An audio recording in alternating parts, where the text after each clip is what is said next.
everyone, it's Shar. Welcome back to my channel, or welcome if you are new here. I am here with an April wrap-up. You might be thinking, Shar, didn't you say you weren't going to do monthly wrap-ups?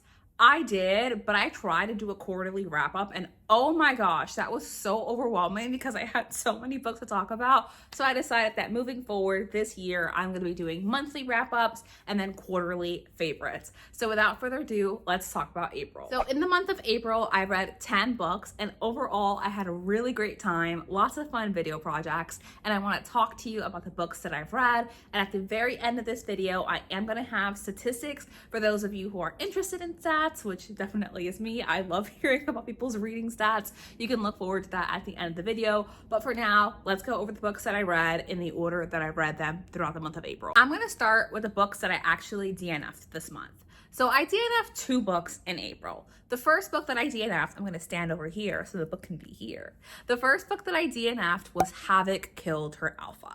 And the only reason I DNF'd this is because I don't like alpha holes. I don't care if he's possessive. I care that he treats her with respect. And neither of the male characters in here do that. This is to say nothing about you. If you enjoy this kind of story, if you like the alpha hole type, for me and my little soft heart, that's not the kind of male character I want in my books. I want my male characters in books to be obsessed and on their knees. The second book that I DNF'd was actually for Kayla's Literally Dead book club, Night Watching.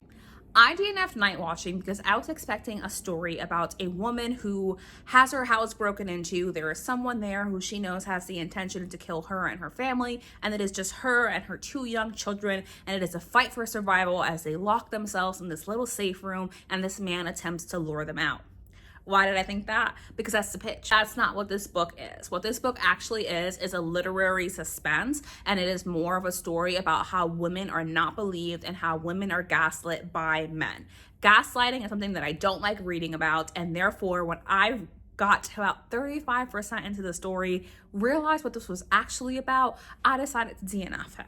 In addition, this book is told in flashbacks. And yes, there is a very high stakes scenario, and you are flashing back with this character as she's having these moments and memories.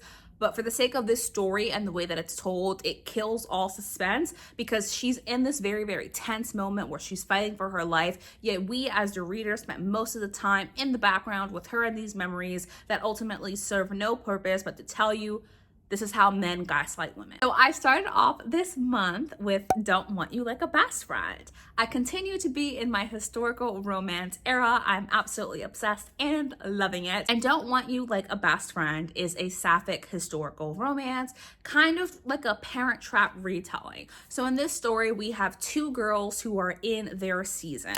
One of our female male characters is in like her 4th or 5th season. She really has no interest in like getting married. And the other one is in her 1st season. And it is very, very important that she gets married in this 1st season because this is all the money that they have left. If this does not happen, they lose everything. So these 2 end up meeting, become the best of friends, and they realize that their parents actually know each other. Not only do we know each other, but they were perhaps the loss of each other's lives. So they decide, we should get our parents together. But while they're doing that, they end up falling in love with each other. You're following the story of that development. I gave this book 4 stars. And the only reason I gave it 4 stars and not 5 stars is that it was just a little bit too long. Like there were some scenes I'm like, I don't think that really added to the plot. It was great for the relationship development, but overall it slowed the pacing down of the book and eventually just a touch made it drag a little bit, but I still really, really enjoyed this. I can't wait to read the sequel, which is an historical romance, which is going to be, I want to say, such a fun time to read. This was a sad story. Like there was definitely some angst and I definitely cried throughout this. There's some heavier moments, so just be warned. It's not lighthearted, fun, silly, goofy times.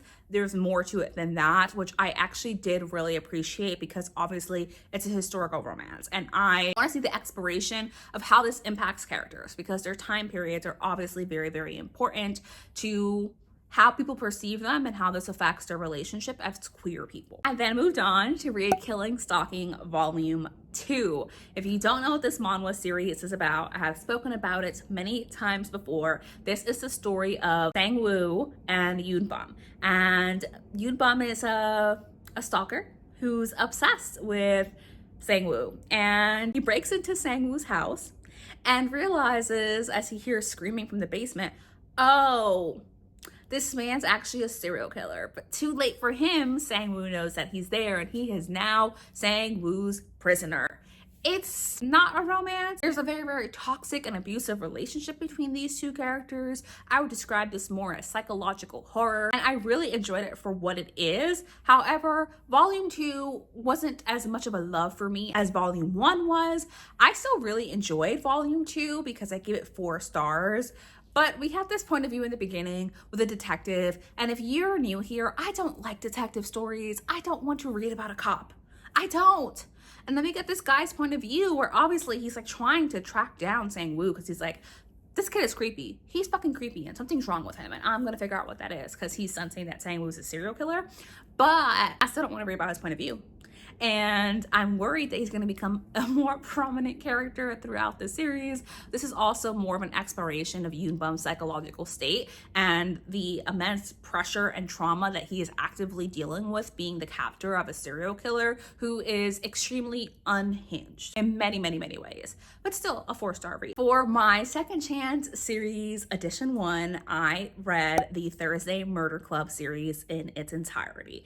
But in April, the final book that I read was The Last Devil to Die, which is the book that everyone loves. I can't really tell you what The Last Devil to Die is about because it's the final book in this series thus far. I believe Richard Osman has taken a break and will publish more books in this series next year. He has another series that he's actively working on. However, Last Devil to Die is the story of, damn, do I remember?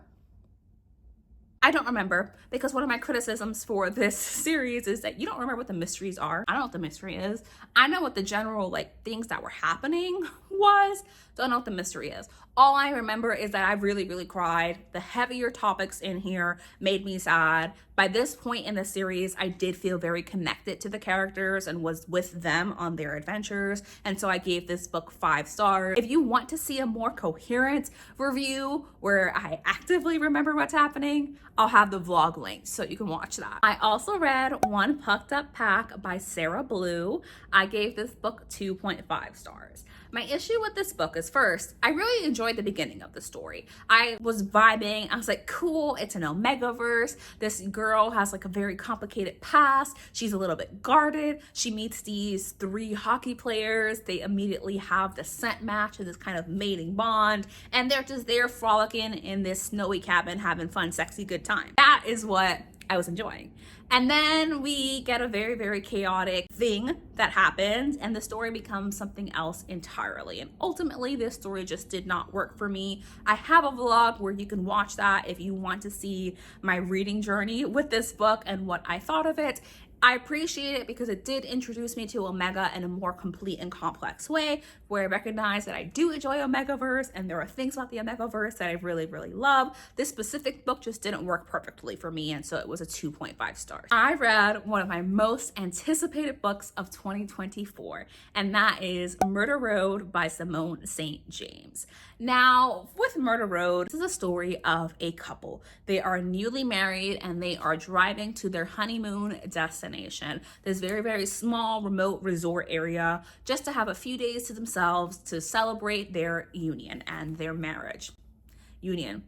What time period do I think I'm in? To celebrate their marriage. However, as they're driving down this very abandoned road, they see a young woman walking down the side of the road. And she is kind of holding her stomach. She's very obviously uncomfortable. They offer her a ride. She gets into the car where they realize that she has been stabbed and she is bleeding. They take her to the hospital where they quickly become murder suspects because she dies. And they are the only witnesses. Why the police immediately jumped to them being the ones to kill her and then bringing her to the hospital, I don't fucking know.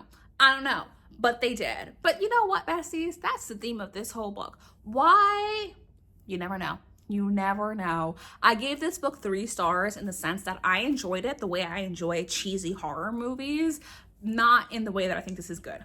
In fact, I think that Simone St. James had an idea for this story, but couldn't figure out quite how to put it all together until this story demands a lot of suspension of disbelief from you, because the things that are happening are truly just happening for the convenience of the plot and are never fully explained. And while I love a ghost story, and this definitely had its creepy elements to it, ultimately, most of the times, I was just like, huh? Why would they do that? Why would that happen? This is a little bit too convenient for this. And it was just like, okay. At face value, this is a popcorn book. This is just something you read if you want something a little bit silly, a little bit goofy, and you don't want to think too hard about it. Because if you think with more than one brain cell, nothing in this book makes sense. I then continued with Donuts Under a Crescent Moon, which is potentially a sapphic manga series following two co-workers exploring their relationships and their own individual sexuality and romantic identities and what attraction looks like for them. This is a very, very slice of life manga. What happens in this book? Nothing. And I hate to say it, but I was bored. I was really, really bored. I can like slice of life, but this was a little bit too slice of life. So it was a 3-star read for me. I think that it was ultimately fine, but unfortunately it was the book in the series that helped me realize I don't want to continue with this. Then I read Thirst, which is a translated book about a sapphic vampire. So in this story, we have a vampire who was turned in Europe and then exiled from Europe. She ends up like moving to Argentina on this boat. I don't know what time period it is, but it's very early in like Argentina's history. So she goes over there on a ship and you're more following her perspective and point of view of her time as a vampire, what it was like to witness Argentina developing, the things that she thinks about. And then in the second half of the story, we're in modern day following this woman whose mother is dying of a terminal illness that is extremely horrendous physically, mentally, and just on every level. For the mother, it is a very slow and painful death, and we're following the grief of her daughter and what she is feeling and experiencing as she witnesses this. And then one day her daughter goes to a graveyard, and that introduces our vampire character to our modern day character. It's just sapphic. It's not a romance. This is more literary fiction, and I actually really enjoyed this. I said in the vlog where I read this, which I will repeat myself here because I think it's very accurate to my feelings about this book. This book is just vibes. No plot, just vibes, but I was very much here for the vibes. And so I gave this book 4 stars. I really loved it. I don't know why. I can't fully tell you why I loved it, just that the vibes and I were vibing. The next book I read is actually right behind me, and it is Entreat Me by Grace Raven. This is the book that I read for Riley's book club. Entreat Me is a Beauty and the Beast retelling, but this time we're following the sister of our beauty character and the father of our beast character. I love this.